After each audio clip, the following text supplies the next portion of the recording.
Welcome to Private Banking Strategies Podcast with Vance, Lowe, and Seth Hicks, your secret weapon to protect your assets and never have to start over financially again. Vance and Seth help high net worth individuals, families, business owners, and investors structure an asset-protected, tax-free fortress for their families. Learn how to keep what you earn and use the velocity of money to create your own private banking system. Join us on this journey as we explore the secret strategies of the rich and political elite and help you take total control of your financial security. Now, on to the show. Hello and welcome to Private Banking Strategies Podcast with Vance, Lowe, and Seth Hicks. Vance, how are you? Well, I'm doing great. It's been a little while since we've had a podcast, and I'm looking forward to this. Yeah, fantastic. A lot of current events changing with the ebb and flow of a new administration. And that's one of the things we'd like to kind of jump into this morning. I'd like to talk to you about how the rich mitigate taxes. You know anything about that? Well, it seems like those who are sophisticated enough that knows how money work don't pay anywhere near the taxes people think they do and or should. Donald Trump, in one of his campaigns, I think it was Hillary Clinton, cornered him and asked him, you don't pay near enough on your tax returns. They were actually investigating him. And Trump, he gets that smug look on his face. He looked at her and says, "That's because I'm smart," and leaned back. And that was the end of it. She didn't have any comeback to that. And it's true. There's a lot of ways that you can do things and not trigger taxable events. But unfortunately, the way the government is, and with the Doge uncovering all the corruption going on, they keep wanting to raise taxes. And the rich keep finding out how they can get around that. And, they still get to enjoy all the things that they want to. They just don't have to give up to Uncle Sam all the tax money that probably the middle class does. The middle class gets hit the hardest. Right. Yeah, I remember the debate. It was with Hillary Clinton, and she was trying to peg him, Trump that is, for not paying taxes. And he said, well, it's because I take advantage of the law that's on the books. I'm smart. And effectively, so did the Clintons. They formed apparent NGOs that they funneled millions of dollars through and became mega wealthy when they didn't earn that in public service, obviously. So you've got different ways to skin a cat, so to speak. And it looks like Trump's tariffs are providing further evidence that income tax is not the best way to have your domestic economy grow and thrive. Well, Seth, let's go back kind of to the beginning. Kind of when our country first started, we didn't have income tax. We started our country, we had a philosophy going on. The banking equation was handled totally different. We didn't have banks around, and government operated in such a manner that it always produced a surplus. There was always excess money at the end of every year. Not less, not a deficit, but more money. And that was because of tariffs and import taxes and things like that.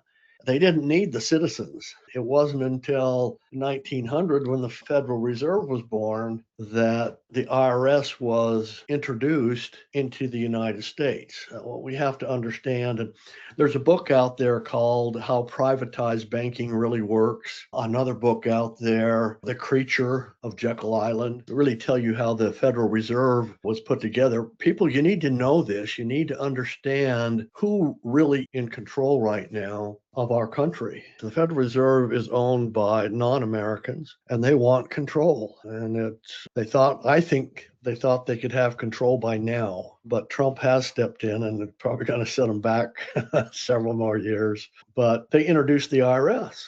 The whole purpose for the IRS was not that the government needed the money. At that time the IRS was introduced, government was still producing a surplus. And so why? And that was based on a tariff. And why was individual taxes, federal taxes introduced, was for control, both in the state and federal. It was all about control of the citizens' assets. That's all it is for. For instance, I'm in my home. I have paid property taxes all my life. I'm in my 70s, and I still have to pay property tax. In other words, I still have to pay to live in my home. If I don't, my home can be taken away from me. We, the people, whether we're rich or not, we need to take back control of our own assets and everything else. We need to get these laws passed. We need to come down hard on our local governments, our mayors, our governors of the states, and demand you stop charging taxes for those who have, brought us to this point.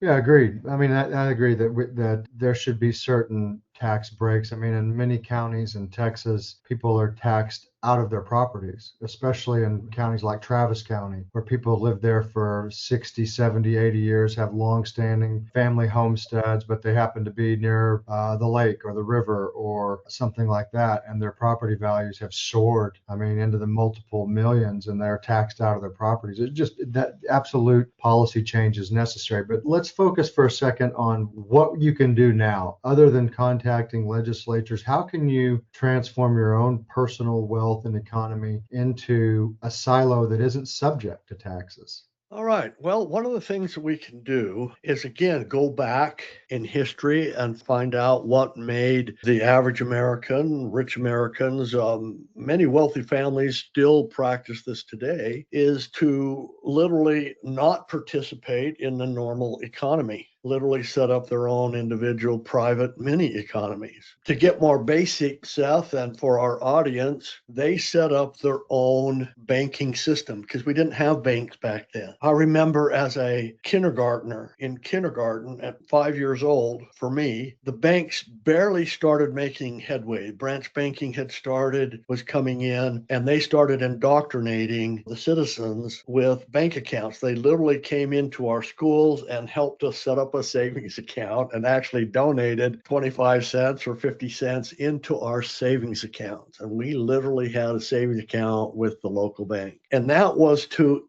take the banking equation out of the family life. Right.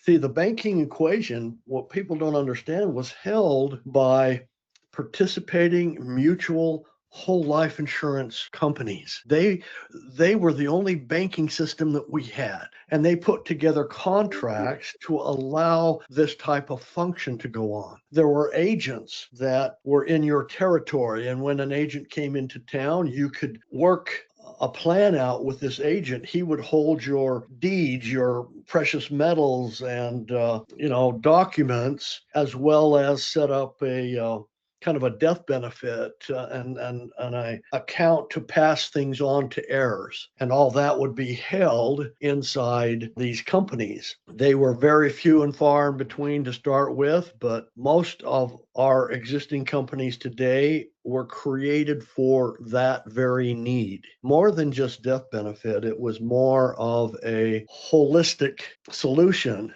to the banking equation. A family was taught from kindergarten all the way through all the education they could get. If they got chances to go to universities, get their master's degree and everything else, they were still taught how to be completely independent, how to go into the wilderness, how to start their own towns, literally be completely independent and survive. And inside that was how to run their own monetary system to be better off every year. Today, that was brought back by the Nelson Nash Institute. A lot of people have heard this called the infinite banking strategy. The whole system is now brought back. It's not something that the government likes, or especially banks, because it triggers, once money is inside the system, it triggers no taxable events whatsoever.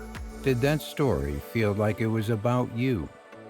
Do you feel like you are generating a lot of revenue, but are not moving forward as fast as you would like? Do you feel you should be making more progress toward your financial goals? Do you feel stuck? Let us help you get unstuck. Are you ready to take action and get your own private bank? Please visit us at www.privatebankingstrategies.com. But the reason this is so important is, where do the banks hold their safe money, Seth? Back when Obama first was elected, we saw mass exodus of stock ownerships in banks. They started selling their stock off and putting it into the stock market, but the owners sold all their stock. They still own, but they sold all of their stock. Where did they put the money? So Seth, tell us a little bit about where banks hold their safe money. So the banks, Wells Fargo, Bank of America, Chase, they have large annual premiums where they stock and put cash into life insurance contracts. We'll say 20 billion a year annually from Bank of America. I believe that Wells Fargo and Chase are very close, given a couple of billion more or less with annual premiums. And one of the reasons is because those life insurance companies are one of the most solvent places to store wealth on the planet. It actually is, Seth. It has proven throughout history since these insurance carriers have come on being live and in existence. They have an autonomy against a lot of laws that have been passed after. We believe they're sanctioned from the Dodd-Frank Act. They have to have money in bank accounts, but these are secured so that the banks can't leverage that money out. It can only be dealt with the insurance carriers, so that if the banks went insolvent, this money can't be touched, it can't be used, it can't be turned over. It's the life insurance industries. So, folks, if you understand what we're trying to say here, banks never lost this strategy, and they use this strategy to the utmost because banks are the best at growing money. If the bank owners know how to do this, and if they store their money in these contracts, it's a reason for us to store in these contracts also. There's many benefits to them. Everything is on a yield basis, which means money put into these accounts can never be reversed.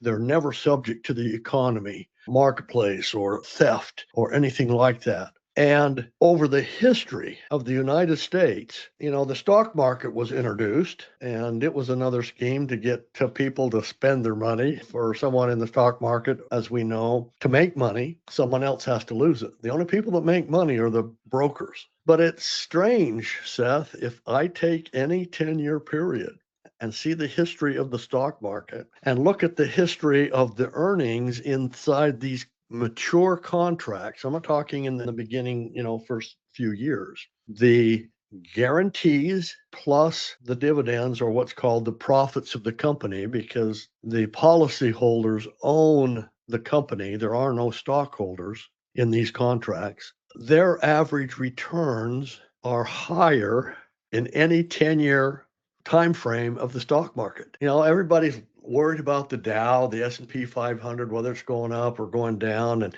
everybody is so interested in the short term. Oh, wow, it went up 10% this year. Holy cow, that's huge. Guys, this year for 2025, it could set a record, because of what Trump's been doing.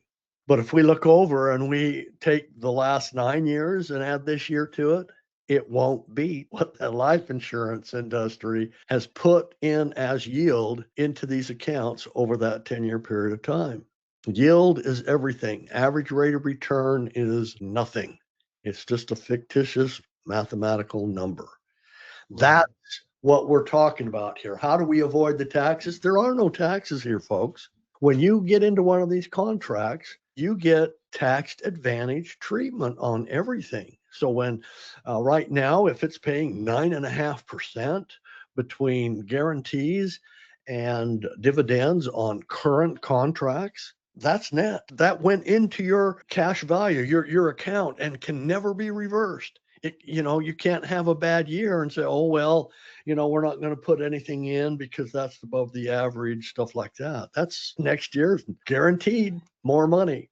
Yeah, and when we say it grows and compounds in a tax-free economy, we say that because the Internal Revenue Code 7702 provides that guidance. And that's where many wealthy people harbor cash value in their estates. And there's, like you said, many reasons. One is that you're not paying taxes on the compounding growth. And year over year, that compounding growth begins to accelerate exponentially in years 25 to 30.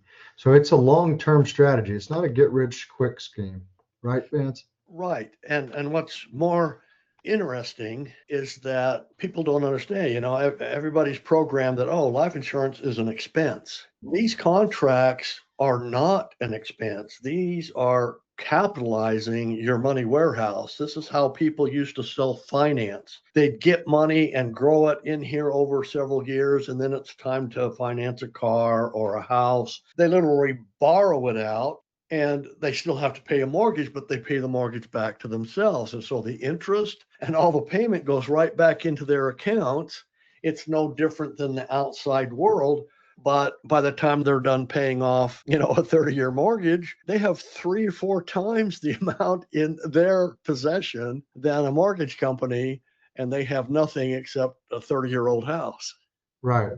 And we have a great illustration of that same concept in our podcast portfolio on our website at privatebankingstrategies.com in the Twin Sisters hypo. It's one of the early episodes, and just for reference point, folks, Nelson Nash took his 2 nieces through an exercise, one who invested in a CD and one who invested in life insurance contracts. And the outcome is so radically and drastically different that you've got to look at the analysis and the numbers in those episodes. It's called the Twin Sisters. So folks, dig into that if you're interested in how this plays out over the long term and how you beat taxes in the traditional system where your cash is at risk. I just want to tell everybody that income taxes are something you can mitigate down to an absolute minimum if you're smart, if you plan. Okay, we're in a world, we're in a country, we're in a government that we have to appease, but we can still, no matter what our income is, mitigate the amount of taxes we end up having to pay. We can work smarter instead of harder. We can help show people how to be better off, even on a daily basis. If we can do that, at some point, you're going to have more income coming in under your control than you can go out and make. And that's what financial independence is all about. And the taxes are the biggest culprit that tears us out, that stops us from doing that. That's right. Well said. Well, folks, if you want to drill down on these topics or a plethora of other topics, hit our website up at privatebankingstrategies.com. And therein, we've got a book offer that Vance and I authored that start to red pill you on some of these ideas. And if you're a long-term veteran, you've been a podcast journeyer with us, and you're ready to take the next steps, you'll have an opportunity to schedule a call with Vance and an exploratory call on our website. So, folks, thank you so much for tuning in. We hope to see you on the next episode. Thanks, Vance. Thanks, guys. We really appreciate it. See you next time. Did that story feel like it was about you? Do you feel you should be making more progress toward your financial goals? Do you feel stuck? Let us help you get unstuck. Are you ready to take action and get your own private bank? Please visit us at www.privatebankingstrategies.com. Thank you for listening to the Private Banking Strategies Podcast. Click the subscribe button below to be notified when new episodes become available.